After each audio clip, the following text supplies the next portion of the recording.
Shank 1. Eh bien, je pense que c'est amusant de savoir qu'ils peuvent vous voir depuis l'espace. Je pense que c'est une bonne chose. Et c'était juste cette année dernière, je pense, que Marie Osmond est la chérie de l'Amérique depuis des décennies.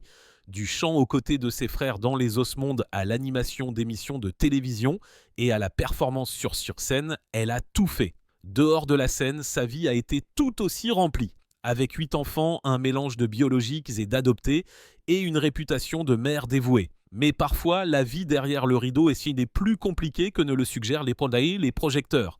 Récemment, l'une de ses filles s'est exprimée, confirmant quelque chose que les fans murmuraient depuis des années. Rejoignez-nous pour examiner de plus près la vie personnelle de Marie Osmond, son parcours de mère, et découvrir la confession que sa fille a partagée et comment elle a tout changé. De la petite ville à la légende de la musique, Olive Marie Osmond est née le 13 octobre 1959 à Ogden, dans l'Utah. Elle était la 8e de 9 enfants et la seule fille d'Olive May et de George Verl Osmond. Ses frères étaient Varl, Tom, Alan, Wayne, Merrill, Jay, Donnie et Jimmy. Elle a été élevée dans l'église de Jésus-Christ des Saints des derniers jours. 2 de ses frères, Verl et Tom, sont nés sourds. Le reste de ses frères a commencé à se produire très tôt tant que quatuor de barbershop et est devenu célèbre dans le Andy Williams Show dans les années 1960. Leur succès a conduit la famille à déménager à Los Angeles. Quand Marie avait seulement 4 ans, elle a fait sa première apparition à la télévision dans le Andy Williams Show. La plupart de ses premières années ont été passées à la maison avec sa mère et certains de ses frères, particulier Donnie, dont elle était la plus proche. Dans son livre Behind the Smile, My Journey Out of Postpartum Depression, Marie se souvient « Donnie et moi étions des camarades de jeu turbulents qui ne laissaient jamais un moment de repos à notre mère. Elle rejoignait souvent ses frères lors de concerts, les aidant avec l'équipement de scène et les costumes. À la maison, la musique était toujours dans l'air, comme elle l'a dit 2009. Je n'ai jamais connu un jour de mon enfance où la musique n'était pas jouée, pratiquée, écrite ou chantée. Star country adolescente et succès de Donnie et Marie. Au début des années 1970, ses frères avaient déformé les Osmondes et connaissaient un énorme succès pop. Les gens ont suggéré que Marie devrait avoir sa propre carrière musicale. Elle a choisi la musique country, disant que c'était le seul genre où les femmes pouvaient avoir une famille et une carrière. Adolescente, elle a enregistré une démo de Coat of Many Colors de Dolly Parton. Don Owens de MGM Records l'a entendue et l'a fait signer dans leur division de Nashville. Juin 1973, Marie et sa mère se sont rendus à Nashville pour enregistrer 9 chansons avec le producteur Sonny James. Son premier single, Paper Roses, est sorti août 1973 et est devenu un hit numéro 1 dans les charts country américains et canadiens. Il a également atteint le top 5 du classement pop américain et numéro 2 au Royaume-Uni. Shank 2, son premier album, a dominé le classement des albums country américains et à seulement 14 ans, elle est devenue la plus jeune artiste country féminine avec un premier single numéro 1. Elle a ensuite eu d'autres succès comme In My Little Corner of the World 1974 et Who's Sorry Now 1975. À cette époque, Donnie enregistrait également solo. 1974, il a eu du mal avec une chanson intitulée I'm Leaving It All Up to You, jusqu'à ce que Marie le rejoigne pour des harmonies.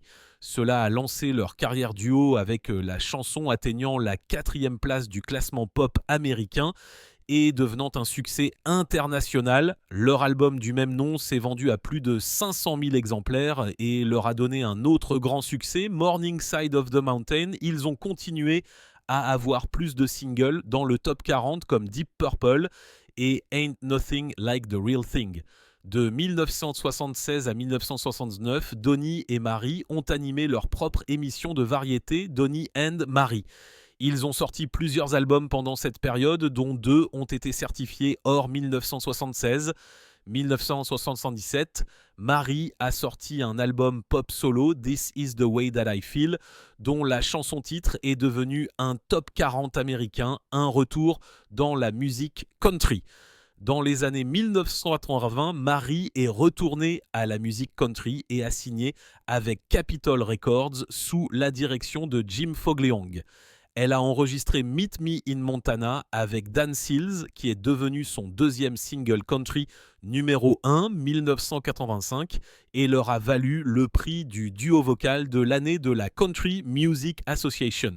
La chanson a été incluse dans son album de 1985, There's No Stopping Your Heart, qui a été salué pour son country pop. La chanson titre de l'album est devenue son premier numéro 1 solo depuis Paper Roses. Et un autre single, Read My Lips, a atteint le top 5 1986. Cette année-là, elle a été nominée pour le titre de meilleure chanteuse par l'Academy of Country Music et pour un Grammy pour son duo avec Dan Seals. Elle et sa famille ont déménagé à Nashville et elle a beaucoup tourné avec ses 4 enfants, donnant des centaines de spectacles par an. Comme elle l'a écrit plus tard dans ses mémoires, c'était une assez bonne vie tant que cela ne vous dérangeait pas de gratter les bouses de vache de vos chaussures de temps en temps. 1986, elle a sorti I Only Wanted You, qui comprenait You're Still New to Me, un duo avec Paul Davis qui est devenu un autre hit numéro 1. Son album de 1988, All in Love, a atteint le top 30 du classement des albums country, bien que ses singles aient eu moins de succès. 1989, elle a sorti Stone, qui avait un son country plus traditionnel, mais encore une fois, les singles n'ont pas percé dans le top 40. 1990, Curb Records a sorti le meilleur de Mary Osmond, y compris de nouveaux enregistrements, comme une reprise de Paper Roses avec le producteur et les musiciens originaux. 1995, elle est revenue dans les charts country avec What Kind of Man Walks on a Woman, mais a finalement quitté la musique pour se concentrer sur sa vie de famille. Résidence à Las Vegas et retour studio. Après son apparition dans Dancing with the Stars, Marie a retrouvé Donnie 2008 pour des spectacles au MGM Grand Las Vegas. Cela s'est transformé en une course de 6 semaines au Flamingo Las Vegas qui a duré 11 ans jusque 2019 avec un record de 1730 représentations. La salle d'exposition du Flamingo a même été renommée la salle d'exposition Donnie on Marie. Ils ont remporté de nombreux prix Best of Las Vegas et 2014, ils ont emmené le spectacle au Caesars Atlantic City. 2011, ils ont sorti un nouvel album studio, Donnie and Marie, qui a atteint le top 30 américain et le top 50 britannique. Tant qu'artiste solo, Marie a sorti Magic of Christmas 2007 et I Can Do This 2010, qui comprenaient des hymnes et des chants spirituels. Elle avait initialement décidé de ne pas enregistrer plus de musique, mais a déclaré plus tard qu'il y avait cette voix qui disait « Marie, tu ne devrais jamais laisser l'âge définir ta musique ». 2016, elle a sorti Music is Medicine, son premier album country depuis 1989, mettant en vedette des collaborations avec Olivia Newton, John Cisco et Marty Rowe. Chunk 3. L'album a atteint la 10e place du classement country américain, son premier top 10 depuis Paper Roses. Les critiques ont noté qu'il était fait pour apaiser et réconforter les anciens amis. 2021, elle a sorti Unexpected, un album de chansons pop orporadiques et traditionnelles, enregistré avec l'Orchestre symphonique de Prague. Il comprenait des chansons comme Nessun Dorma et Climb Every Mountain et a dominé le classement classique crossover américain. Marie a une tessiture de soprano, ce qu'elle n'a découvert que travaillant à Broadway dans les années 1990. Au cours de sa carrière, elle a chanté de la country pop, de la pop, du classique et de l'opéra.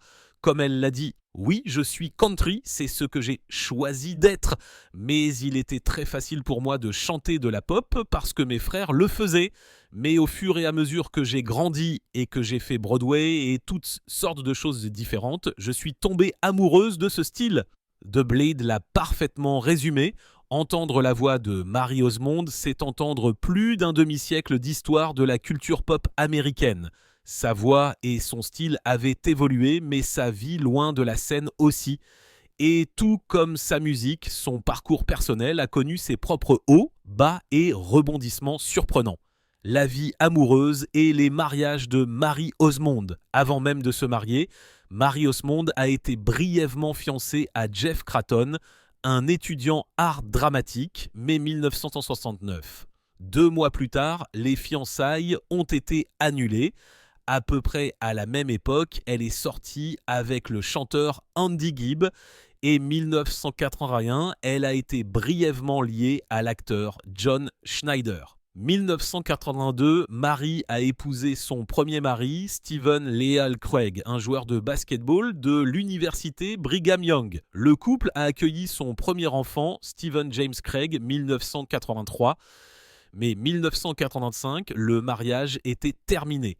Dans son autobiographie, Marie a écrit « Steve et moi avions fait plusieurs tentatives pour revenir arrière et faire fonctionner notre très jeune mariage, mais cela a échoué. J'étais examiné à la loupe dans les tabloïds et les paparazzis semblaient apparaître partout où j'allais. J'étais émotionnellement épuisé. » Un an plus tard, elle a rencontré le producteur de disques Brian Blossel lors d'une fête de famille et a été attirée par son sens de l'humour pince sans rire. Ils se sont mariés lors d'une cérémonie privée 1986, présence de leur famille. Marie et Brian ont eu 7 enfants ensemble, 2 biologiques, Rachel et Matthew, et 5 adoptés, Jessica, Michael, Brandon, Brianna et Abigail. Après 21 ans, ils ont divorcé 2007, publiant une déclaration commune disant « Aucun des deux ne blâmait l'autre ». À l'époque, Marie avait dit qu'elle ne voulait plus jamais se marier, mais la vie avait d'autres projets. Son fils Steven l'a présenté à son premier mari, Steve Craig, et les deux sont sortis secrètement ensemble pendant 2 ans avant de rendre leur relation publique.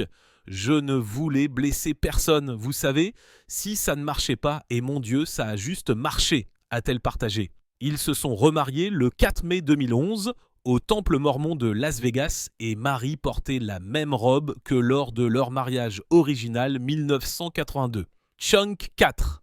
Quelques mois plus tard, ils ont assisté au mariage de leur fils. Parlant de leur deuxième chance, Marie a déclaré à People « Ce qu'il y a avec un deuxième mariage, c'est qu'on se rend compte que les choses qu'on pensait si importantes ne le sont pas. J'adore être avec mon mari, c'est l'homme le plus doux que je connaisse. Il vit pour servir et écoute vraiment les besoins des gens, sa famille et ses enfants. » La vie de famille de Marie Osmond a été tout aussi remplie que sa carrière. Elle est la fière mère de 8 enfants. Elle partage son fils aîné Stephen Jr. avec son mari Stephen Craig Sr. Elle et son ex-mari Brian Blossoul partagent 7 enfants. Rachel, Jessica, Michael, Brandon, Brianna, Matthew et Abigail. 2019, Marie a parlé de l'éducation d'une famille aussi nombreuse. Ils sont tous de vrais travailleurs acharnés et ils sont gentils les uns envers les autres et ils essaient vraiment d'être gentils envers les gens, a-t-elle dit à People. Elle a ajouté quelque chose qui a montré à quel point elle aime tous ses enfants, adoptés ou biologiques. Certains de mes enfants sont adoptés et je ne me souviens plus lesquels, mais certains me ressemblent plus que mes biologiques et je me dis « Je sais pourquoi Dieu t'a envoyé vers moi ». Ce mélange d'amour, d'humour et de foi fait partie de son style parental depuis le début. Elle partage souvent des moments de leur vie avec ses fans, montrant le lien étroit qu'ils ont tous. Parlant d'enfants, examinons de plus près celui qui a tout commencé. Le premier à l'appeler maman et celui qui allait plus tard jouer un rôle important dans sa vie, son fils aîné, Stephen James Craig Jr.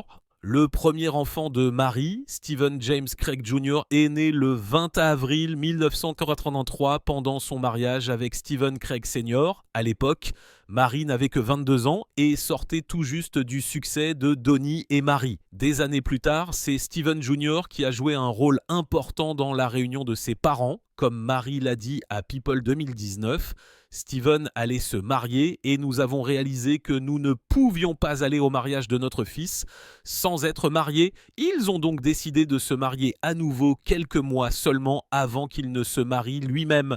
Stephen Jr. a plaisanté disant qu'il n'avait jamais pensé que cela arriverait. Mais c'est arrivé. Aujourd'hui, il est père de 4 enfants avec sa femme Claire.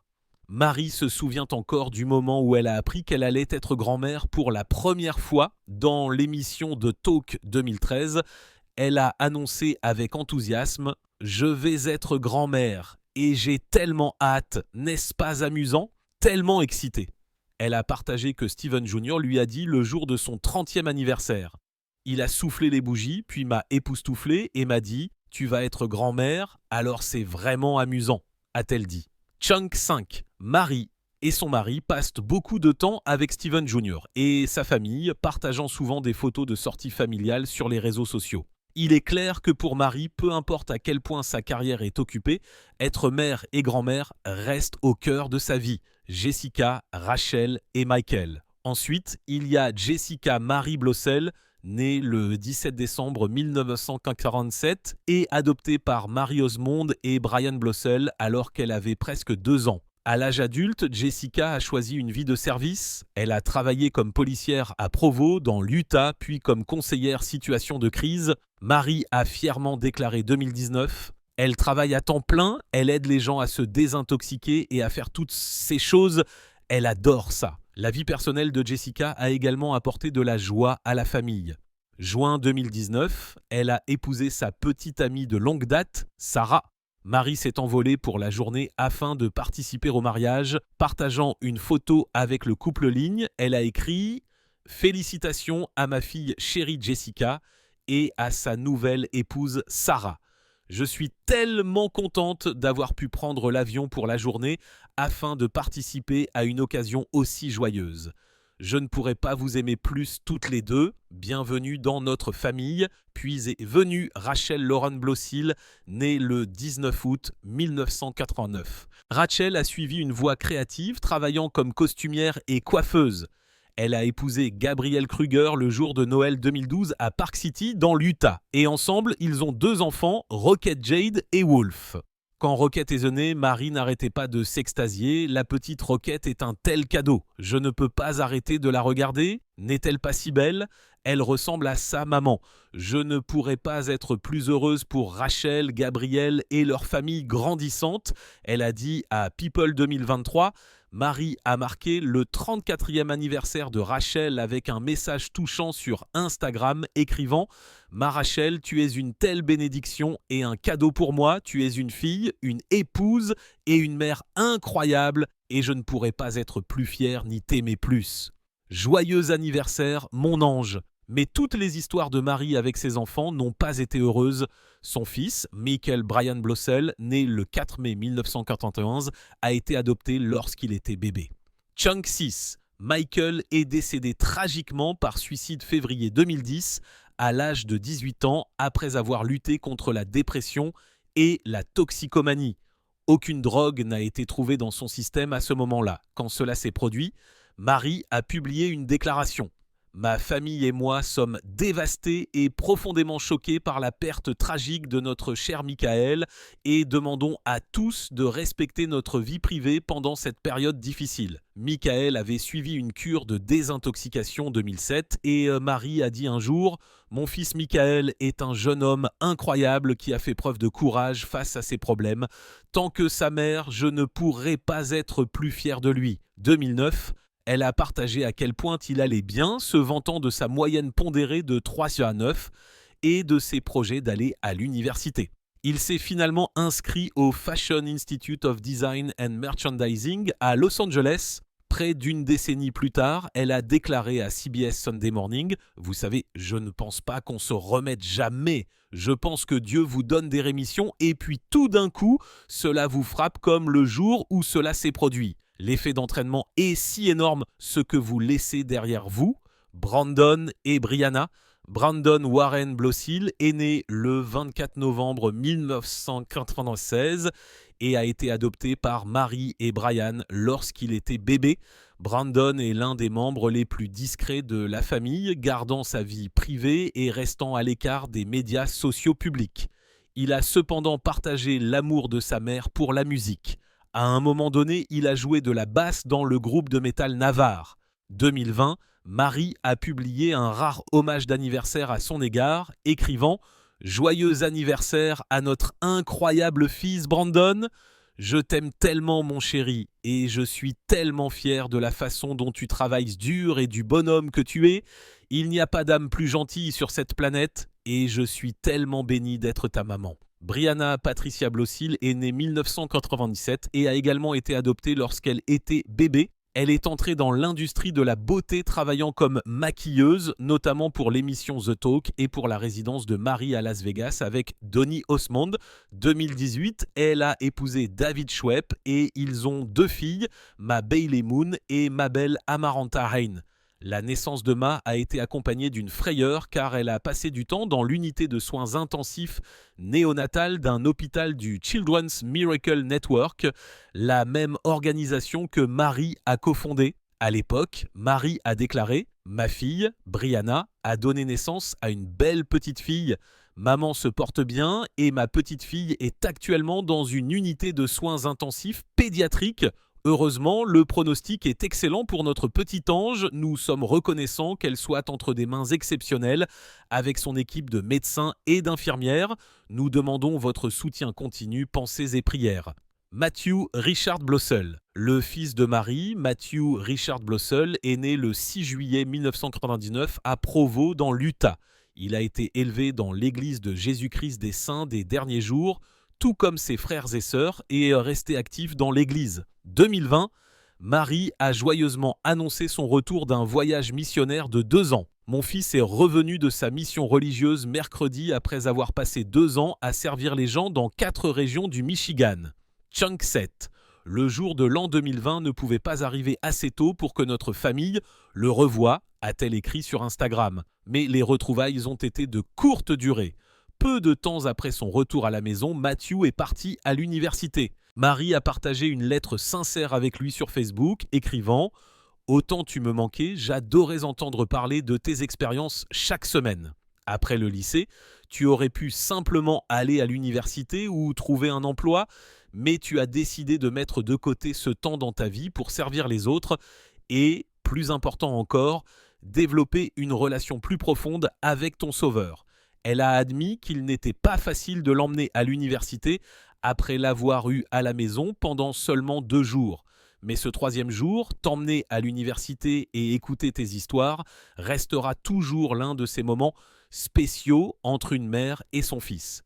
Ton enthousiasme me donne envie d'être une meilleure personne. J'ai hâte de voir ce que l'avenir te réserve. Abigail Abby. Michelle Blossil Abigail. Abby Michelle Beloil est le plus jeune enfant de Marie Osman. Elle est née 2002 et a été adoptée lorsqu'elle était bébé. 2019, Marie a parlé à People de ses enfants et les a appelés si-doux. Elle a expliqué qu'ils avaient traversé beaucoup de choses dont tamise dans la vie, mais qu'ils étaient sortis plus forts. Et ils ont traversé beaucoup de choses difficiles. Ce sont des survivants, a-t-elle dit. Marie a également partagé à quel point son lien avec Abby est spécial. Combien d'adolescentes de 16 ans vous disent qu'elles vous aiment, a-t-elle dit. Les larmes aux yeux à cette pensée. Abby pourrait même suivre les traces de sa mère matière de musique. Décembre 2019, Marie a fièrement publié des vidéos d'Abby chantant dans la production de la nativité de son lycée. Elle a chanté si magnifiquement que cela m'a fait pleurer, a écrit Marie. Elle a admis qu'elle n'avait publié qu'un petit extrait parce qu'elle était trop émue pour continuer à filmer. Voici un petit extrait de cela. J'aurais montré plus de sa chanson, mais j'étais tellement époustouflé l'écoutant. Des moments comme ceux-ci montrent à quel point Abby apporte de la joie dans la vie de sa mère et laissent entrevoir la possibilité que la musique coule plus profondément dans la famille que quiconque ne l'imaginait. Vous voyez, les enfants de Marie Osman ont tous emprunté des chemins très différents dans la vie. De l'application de la loi à la musique, de la conception de costumes au service religieux, Jessica consacre sa vie à aider les gens à reconstruire la leur. Rachel utilise sa créativité pour concevoir et coiffer tout élevant sa propre famille. Brandon travaille discrètement et fait preuve de gentillesse dans tout ce qu'il fait. Brianna transforme son talent artistique, sa profession et élève ses petites filles avec amour. Ses petites filles avec amour. Matthew a choisi une voie de foi et de service avant de se lancer dans la vie universitaire. Et l'histoire de Michael, bien que tragiquement interrompue, est commémorée avec un amour profond. Chunk 8, Marie partage souvent des moments de leur vie, toujours fiers de leur éthique de travail, de leur gentillesse et de leur individualité. Parlant de cela, plus tôt, nous avons évoqué la perte déchirante du fils de Marie, Michael. Vérité, la douleur était bien plus profonde que la plupart ne pouvaient l'imaginer. La perte de Michael. Il n'avait que 18 ans lorsqu'il est décédé par suicide le 26 février 2010. Michael luttait contre la dépression et avait eu des problèmes de drogue dans le passé, mais son autopsie a révélé qu'il n'y avait pas de drogue dans son système lorsqu'il est décédé. Marie décrira plus tard le chagrin comme si quelqu'un avait pris un couteau et l'avait enfoncé directement dans son cœur. 3 ans plus tard, elle s'est ouverte sur cette période sombre dans son livre « The Key is Love », qui a également servi d'hommage à sa mère.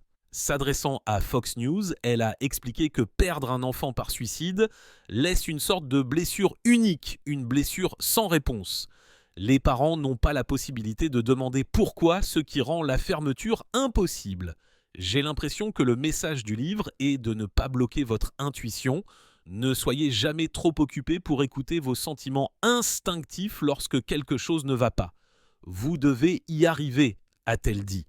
Sa façon de faire face a choqué certains. Elle est retournée au travail seulement quelques semaines après sa mort, attirant les critiques de personnes qui pensaient qu'elle aurait dû prendre plus de temps pour faire son deuil.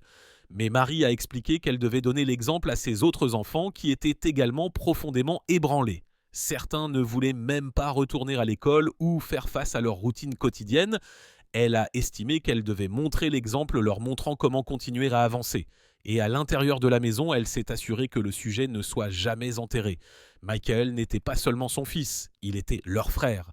Et chaque membre de la famille avait besoin d'espace pour parler, pleurer et faire face à la perte ensemble.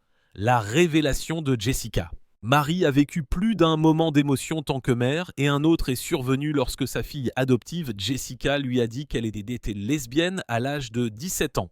Marie a partagé qu'elle avait pleuré apprenant la nouvelle, non pas par déception, mais parce qu'elle craignait le jugement et les défis auxquels Jessica pourrait être confrontée. Ayant elle-même de nombreux amis homosexuels, Marie comprenait le genre de préjugés auxquels sa fille pouvait être confrontée. Et à l'époque, faire son coming out tant qu'adolescente était encore plus difficile que cela ne pourrait l'être pour un adulte aujourd'hui. Son cœur, comme elle l'a dit, s'est brisé pour elle. Marie a expliqué « Je crois aux droits civils de Jessica tant que mère. Je pense que ma fille mérite tout ce qu'elle désire dans la vie. Je ne pense pas que Dieu ait créé une fleur d'une seule couleur. » Chunk 9. Je pense qu'il a fait beaucoup. Elle a également reconnu que le jugement peut venir pour tout, la religion, la race, l'héritage ou la sexualité. Et elle voulait protéger sa fille de cette douleur, tout l'encourageant à vivre ouvertement et librement. Jessica a choisi de rester hors des projecteurs et de bâtir une carrière selon ses propres conditions. Elle a travaillé comme policière à Provo City, dans l'Utah, et aussi comme conseillère, aidant les gens à lutter contre la toxicomanie.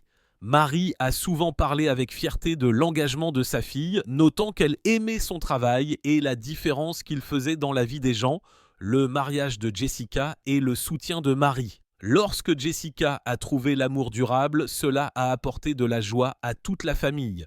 Après des années ensemble, elle et sa partenaire Sarah se sont mariés juin 2019. Marie s'est envolée juste pour le mariage et a partagé la célébration ligne, écrivant « Félicitations à ma fille chérie Jessica et à sa nouvelle épouse Sarah. Je suis tellement contente d'avoir pu prendre l'avion pour la journée afin de participer à une occasion aussi heureuse. » Dans les mois qui ont suivi, Marie a révélé que Jessica profitait de sa vie de femme et que le fait de savoir que sa fille avait quelqu'un qui l'aimait vraiment lui donnait la tranquillité d'esprit. Le couple garde sa vie privée, il est donc inconnu s'il prévoit d'agrandir sa famille, mais Marie a clairement indiqué qu'elle accueillerait cela à bras ouverts. Au fil du temps, elle est également devenue plus vocale quant à son soutien au mariage homosexuel, le liant souvent à son amour pour Jessica.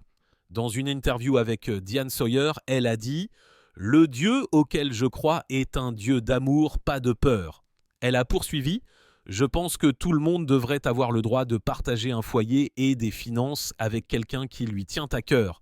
Ce qui concerne le mariage, je pense que les droits civils doivent être pour tous. » Bien que le coming out de Jessica ait été un moment émotionnel pour Marie, les années qui ont suivi n'ont montré que de l'acceptation, de l'amour et de la fierté envers la femme que sa fille est devenue. La décision audacieuse de Marie concernant son héritage. 2020, Marie Osmond a choqué beaucoup de gens lorsqu'elle a révélé qu'elle ne laisserait pas sa fortune à ses enfants. Au lieu de cela, elle prévoit de la donner à des œuvres caritatives. Sa raison était directe. Elle croit que donner de grosses sommes d'argent aux enfants peut leur enlever leur motivation à travailler et à trouver leur but. Je ne laisserai pas d'argent à mes enfants. Félicitations, les enfants, a-t-elle dit. Marie a expliqué: vous le voyez souvent dans les familles riches où les enfants ne savent pas quoi faire et finissent par avoir des ennuis. Laissez-les être fiers de ce qu'ils font et je donnerai le mien à mon association caritative. Elle a également déclaré à US Weekly: honnêtement, pourquoi empêcheriez-vous votre enfant d'essayer d'être quelqu'un? Je ne connais personne qui devient quoi que ce soit si on lui donne simplement de l'argent. Pour elle, le plus grand cadeau n'est pas la richesse, mais la passion de découvrir qui vous êtes et de travailler dur. Elle croit que les héritages peuvent engendrer la paresse et le droit. Elle prévoit donc de dépenser ses revenus avec son mari, Stephen Craig. Néanmoins, elle aide ses enfants à faire de gros achats comme une nouvelle voiture. Sa franchise au sujet de cette décision a suscité des réactions, y compris une réaction amusante de l'ami de son fils aîné, qui a dit: « Mec, ça doit être nul d'être toi. » Mais aux yeux de Marie, elle n'enlève rien. Elle donne à ses enfants les outils pour construire leur propre avenir, une sorte de fortune qui pour elle vaut bien plus que de l'argent.